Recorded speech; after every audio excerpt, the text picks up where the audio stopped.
فرعون کا نام آپ نے سن رکھا ہے۔ فرعون تو ویسے ایک مخصوص شخص تھا، لیکن اس کا ظلم و ستم اتنا مشہور ہوا کہ بعد میں آنے والے ہر ظالم کو فرعون کا لقب دیا گیا۔ مصر کا حکمران، مصر کا بادشاہ، اس کی ایک خادمہ تھی، اس کی بیٹی کی وہ لونڈی تھی، خادمہ تھی، بیٹی کی اس کی خدمت کرتی تھی، تو وہ مسلمان ہو گئی۔ جب مسلمان ہوگی، ایک دن وہ فرعون کی بیٹی کی کنگھی کر رہی تھی، کنگھی ہاتھ سے نیچے گری تو اس کی زبان سے یہ نکل گیا کہ جس نے اللہ کے ساتھ کفر کیا وہ ہلاک ہو گیا، جس نے اللہ کے ساتھ کفر کیا وہ ہلاک ہو گیا۔ اب یہ ایمان ایسی چیز ہے کہ یہ چھپانے سے چھپتی نہیں ہے۔ وہ موسیٰ علیہ السلام پر ایمان لے آئی تھی، ایمان چھپایا ہوا تھا، لیکن جیسے خوشبو چھپانے سے نہیں چھپتی، اس طرح ایمان کی خوشبو جو ہے یہ بھی چھپانے سے چھپتی نہیں ہے۔ اور جس طرح اگر کوئی پیالہ جو ہے اگر وہ بھر جائے، پانی آٹومیٹک باہر آ جاتا ہے، اسی طرح دل کا پیالہ بھی اگر ایمان سے بھر جائے تو ایمان جو ہے یقیناً اس کا اظہار ہو جاتا ہے۔ اس نے ایمان کو چھپایا ہوا تھا، لیکن اس دن اس کی زبان سے یہ جملہ نکل گیا، جس نے اللہ کے ساتھ کفر کیا وہ ہلاک ہو گیا۔ فرعون کی بیٹی نے یہ بات جب سنی تو بڑی حیران ہوئی اور کہا کیا میرے باپ کے سوا بھی کوئی خدا ہے؟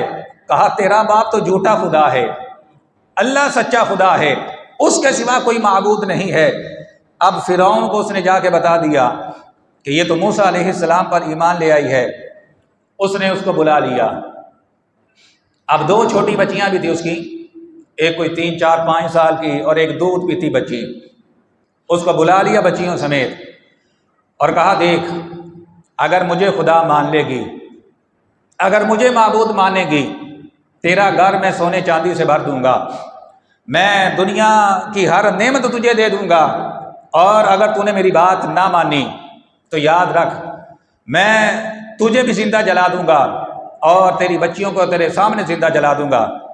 اب ایمان کی حلاوت ایسی ہے، ایمان کی چاشنی ایسی ہے کہ ایمان کو جتنا دبایا جائے اس کی حلاوت اتنی بڑھتی چلی جاتی ہے، اس کی چاشنی اتنی بڑھتی چلی جاتی ہے۔ اس نے کہا جو تو نے جو کرنا ہے وہ کر لے، لیکن میں اب اللہ تبارک و تعالیٰ کو نہیں چھوڑ سکتی، میں موسیٰ علیہ السلام کا دین نہیں چھوڑ سکتی۔ فرعون نے کہا اچھا تو میری بات نہیں مانتی۔ اس نے کہا اس طرح کرو، آگ جلاؤ۔ آگ جلا دی گئی۔ اس نے کہا اس کے اوپر کڑاہا رکھو، کڑاہا رکھ دیا گیا۔ کہا اس کے اندر تیل ڈال دو، تیل ڈال دیا گیا، آگ جلا دی گئی۔ تیل جب کھولنے لگا گرم ہو کر آگ کی تپش کی وجہ سے، اس نے کہا دیکھ ابھی بھی وقت ہے، میری بات مان لے، مجھے اپنا خدا تسلیم کر لے، تجھے چھوڑ دوں گا، زندگی کی ہر نعمت تجھے دے دوں گا، اور اگر تو نے میری بات نہ مانی پہلے تیری ان بچیوں کو جلاؤں گا اس تیل کے اندر، پھر تجھے اس کھولتے ہوئے تیل کے اندر ڈالوں گا، بتا اب کیا چاہتی ہے۔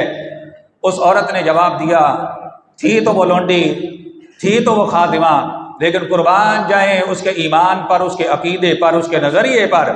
اس نے کہا مجھے تو ابھی صرف اللہ نے صرف 2 بچیاں دی ہیں، اگر اور بھی دی ہوتی وہ بھی اللہ کے نام پر قربان کر دیتی۔ تو دھمکی نہ دے، تو قربان ہو جائیں گی، یہ بھی قربان ہو جائیں گی، میں بھی اپنی جان قربان کر دوں گی، لیکن یاد رکھ میں تجھے خدا تسلیم نہیں کروں گی، تو جھوٹا ہے، میرا اللہ سچا خدا ہے۔ اس نے کہا کہ اٹھاؤ اس کی ایک بچی کو تیل کے اندر ڈال دو۔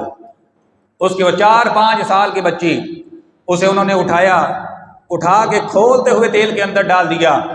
اللہ تبارک و تعالی اپنے بندے کی قربانی کی بڑی قدر کرتا ہے۔ یہ نہیں ہے کہ بندہ قربانی دے اور اللہ تبارک و تعالی قدر نہ کرے۔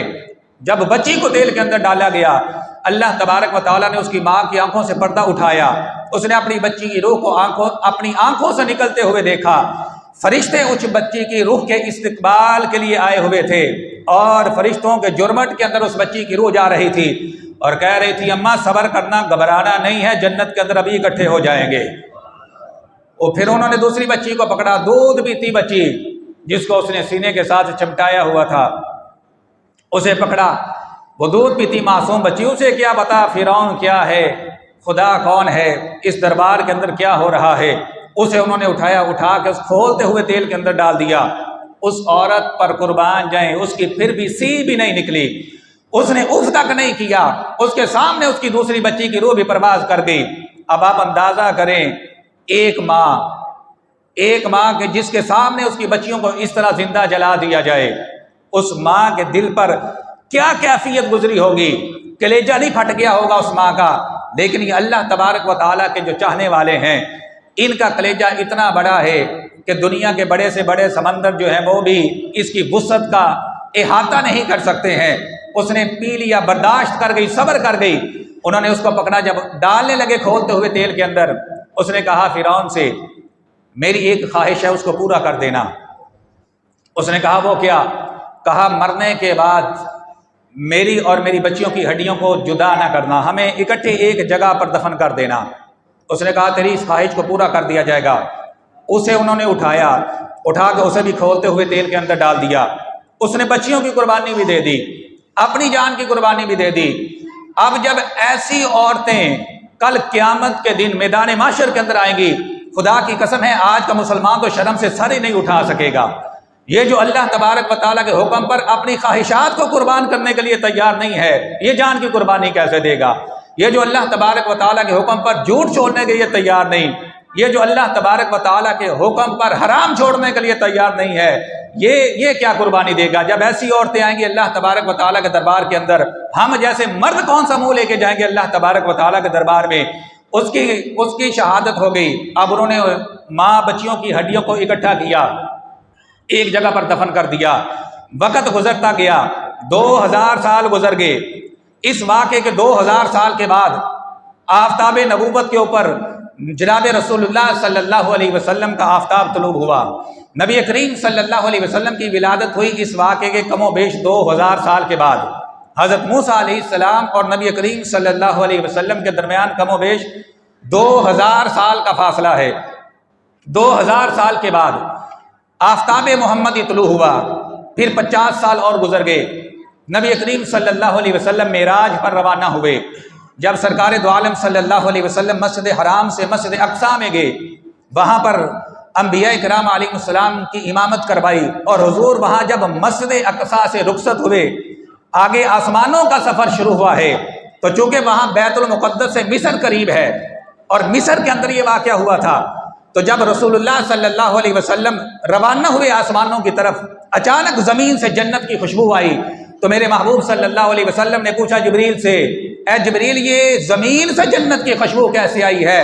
تو جبریل امین نے عرض کی یا رسول اللہ صلی اللہ علیہ وسلم، اس وقت جبریل امین نے یہ سارا قصہ جناب رسول اللہ صلی اللہ علیہ وسلم کو سنایا اور عرض کی حضور جہاں پر اس ماں کی اور اس کی بچیوں کی ہڈیاں دفن ہیں، یہ جنت کی خوشبو وہاں سے آ رہی ہے اور قیامت تک یہ خوشبو آتی چلی جائے گی۔ جو اللہ تبارک و تعالیٰ کے نام پر مر مٹے، اللہ تبارک و تعالیٰ اس کو ایسے زندہ رکھتا ہے کہ آج کم و بیش 3500 سال گزر گئے، کم و بیش 3500 برس گزر گئے ہیں۔ وہ اس معاشرے کی ایک بے حیثیت عورت جو لونڈی تھی، خادمہ تھی، جس کی معاشرے کے اندر کوئی عزت نہیں، کوئی ویلیو نہیں، کوئی جاننے والا نہیں، آج 3500 سال کے بعد وہ مکوانا کی اس مسجد کے اندر اپنا ذکر کروا رہی ہے۔